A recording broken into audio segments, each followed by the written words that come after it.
Good morning, everybody. It's Jet here. It's Saturday morning, and it's a beautiful morning. We had some snow the last few days. You can kind of see here. Let me just move the camera.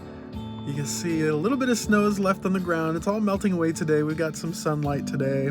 The snow started on Wednesday, and today is Saturday, and it's all going away already. I wouldn't mind if it snowed a little bit longer, maybe 2 weeks max. I'm a tropical guy myself, but I do enjoy the cool, cold weather. I do love the sight of snow, and I absolutely wouldn't mind if it snowed for 2 weeks. Maybe not too much more than that, because, too much of a good thing, etc. But I'm so glad to be in Oregon, and I'm so glad to be jumping into lesson 3 of Softly as in a Morning Sunrise. We've got a new chord. It's the 7 dominant chord. It takes our usually diminished chord and lifts it up to a dominant quality by introducing 2 outside notes, the sharp 2 and the sharp 4. Now in this progression, we end in the 3 dominant chord, which has another outside note. As you know, it's the sharp 5. So in this entire progression, we've got 3 total outside notes. Sharp 2 and sharp 4 of the 7 dominant chord, and the sharp 5 in the 3 dominant chord. And because of these 3 outside notes, I am going to take my time walking leisurely through this new harmonic neighborhood and spending time at each primary landmark, aka chord tone, and just really getting myself familiar and feeling situated in our new harmonic environment. I'm going to do as Maria showed us and start by first singing the chord tones. Then I'm going to slowly start to introduce these outside notes and see if I can find where they are in our harmonic environment. As always, I'm going to start with first finding the groove. Love these backing tracks. And I'm going to start with a 2 minor chord. We're going 2 minor, 7 dominant to the 3 dominant. Singing the roots first. Here we go with the 2 minor chord. 2,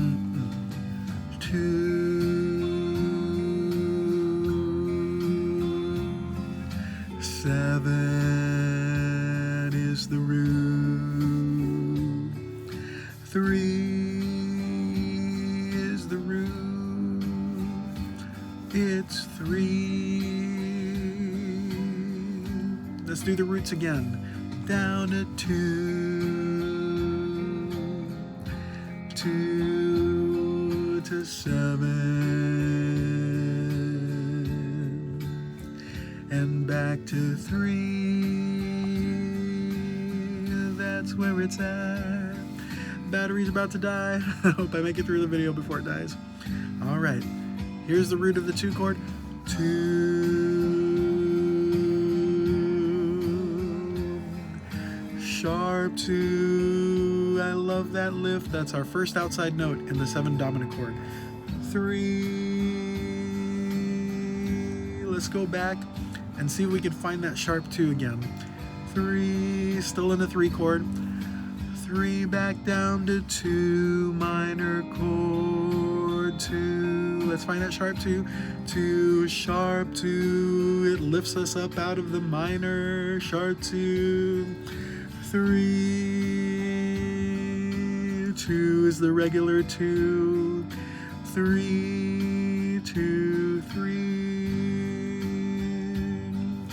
4 of the 2 chord. Sharp 4 is another lift. I love it. Sharp 4, 3 settles back down to 3. Love it. 3, 2, 3. There's the 2 and the 3. 2, 4, 6. Sharp 2, sharp 4, 6. 3, sharp 5. There's that sharp 5. That's our outside note of the 3 dominant chords. Sharp 5. We just did the triads. Let's do it again. 2, 4, 6. sharp 2, sharp 4, 6, 3, sharp 5, 7, 3, sharp 5, 7. Let's try it going down. 6, 4, 2, 6, sharp 4, sharp 2, 7, sharp 5, 3, 7, 3. Sorry, my voice. And 2. I love that. 7 is the root. Sharp 2, sharp 4, sharp 5, 7, sharp 5, 3, 2, 3. Just kind of improvising a little bit now.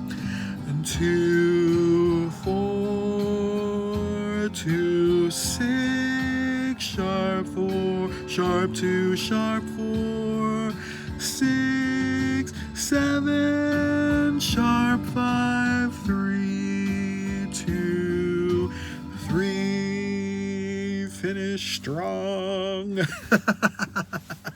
Oh man, I love that. It's so much fun to just take your time at first. Really spend time in each chord tone and just get situated, getting the feeling of where that harmonic environment, where that chord tone lives in the harmonic environment. And then once I started to feel more and more comfortable with where it lives, I could kind of jump around freely, feeling confident that I'm landing in those same chord tones, in those same landmarks. It's just getting familiar with them.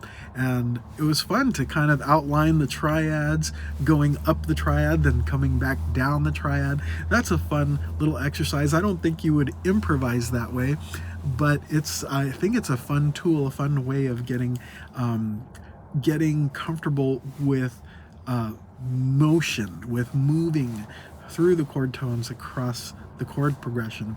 I can definitely spend more time doing what we just did, and I think I definitely will.